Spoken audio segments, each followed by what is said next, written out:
Hey guys, Zach with Black Sheep Milsim here. I just wanted to do an update video on the digital prop system that I've been working on for the series.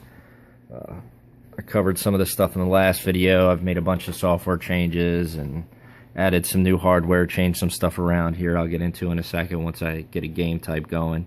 So once you power the system up, you get a basic load screen, hit any button. I've got a little keypad here and a alpha and a Bravo button, which I'll get into here in a second. So I'll just hit one of the buttons on the keypad. Okay, main menu comes up. Like I said in my last video, I'm working on building in 3 different game types: a domination or capture the flag, which will be the main focus here of this prop, and then I'm building in a search and destroy and a sabotage. Basically their bomb modes just kind of set up differently. So just go ahead and start a domination game here. Ask you for the duration.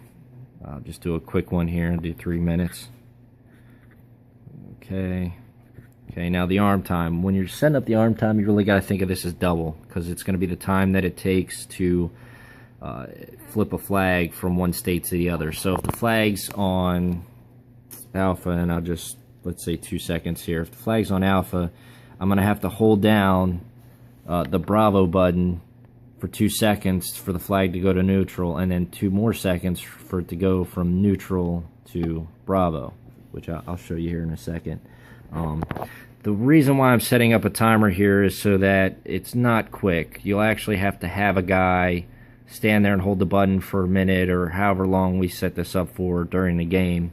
So you really need to control the area before you can really take control of the point. Yeah, set up sentry. One guy's kind of down holding the button. Alright, we'll go ahead and... Okay, I'm not going to enable sounds now, but I've got basic buzzer features built into this. Okay, once this is set, as a staff member I can walk away and leave this be, and once the first player comes up, hits a button, it'll automatically start the countdown, or I can physically do it if I want to. In this state, I'm using very little power, since most of my current draw actually comes from running the LED animations. The whole goal here is to run this prop for a total of 24 to 30 hours non-stop, which I should be able to do. With all of this going and my LEDs, I'm just over 1 amp worth of draw. It's a 36 amp hour battery, so if it's 1 amp and it'll last for 36 hours. Not quite at it, more like 32, because you only get so much out of it. But the whole system runs on 5 volts. Everything here runs on 5 volts. It's a 6-volt battery. I had to change out my circuit that I was working on for a UBEC I have for one of my RC projects, just to make sure I have 5 volts and enough amps to run everything. So we'll go ahead and get this game started. So run up, hit a button. Once the game starts, both the buttons will light up solid. Nobody's in control. It's neutral. You have my white animation rotating around just to show that it's neutral. Very bright LEDs, easy to see during the day. Even now my camera's having a hard time just because they're so bright, and they're only set for half brightness. So, okay, run up, Bravo, turn. Okay, now you see the loading bar on the screen. Once Bravo's in control, you'll see Bravo control, and Bravo's timer here will start counting up. Of course, here at the top's how much time left in the game that's counting down. Now that Bravo's in control, the Bravo button will flash while Alpha button is still solid. Okay, now capture Alpha, and I'll show you the animation here. So here's Bravo. It's the same kind of animation for neutral, Bravo, and alpha. Neutral's white, Bravo is yellow, and alpha is green. So this is what it looks when it's going back to neutral from a flag, and now alpha's capturing it. Now alpha's in control, so now it's going to start rotating green like that. And now that alpha's in control, alpha's timer will go up. Bravo's timer stopped. So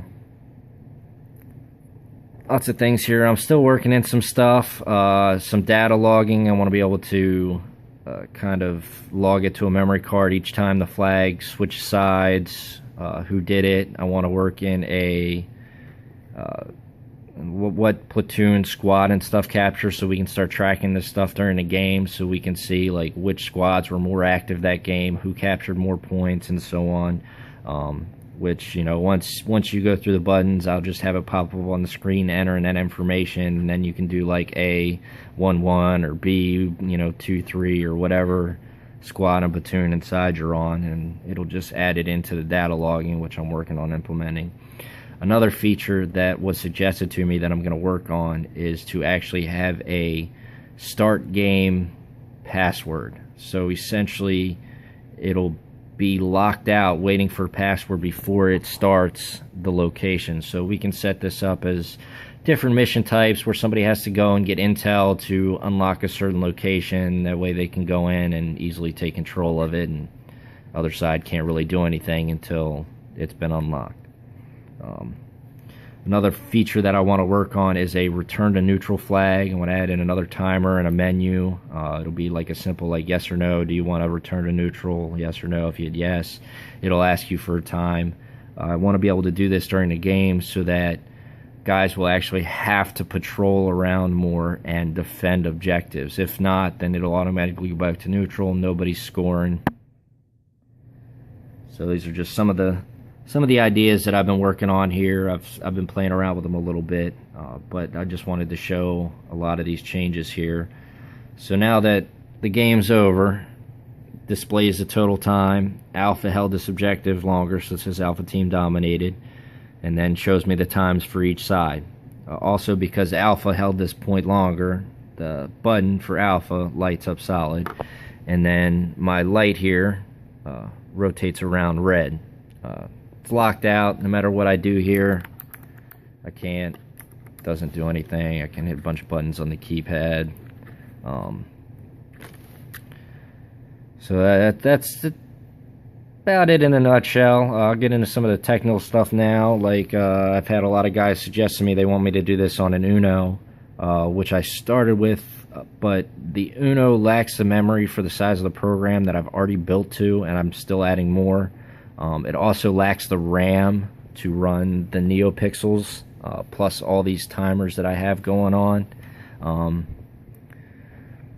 And it just wasn't fast enough. This processor's faster, has more RAM, more memory in the system, so it's a much better system for what I'm doing. Anyway, there's the update. I will probably work on this again some more after Thanksgiving. Thanks, guys. Take it easy.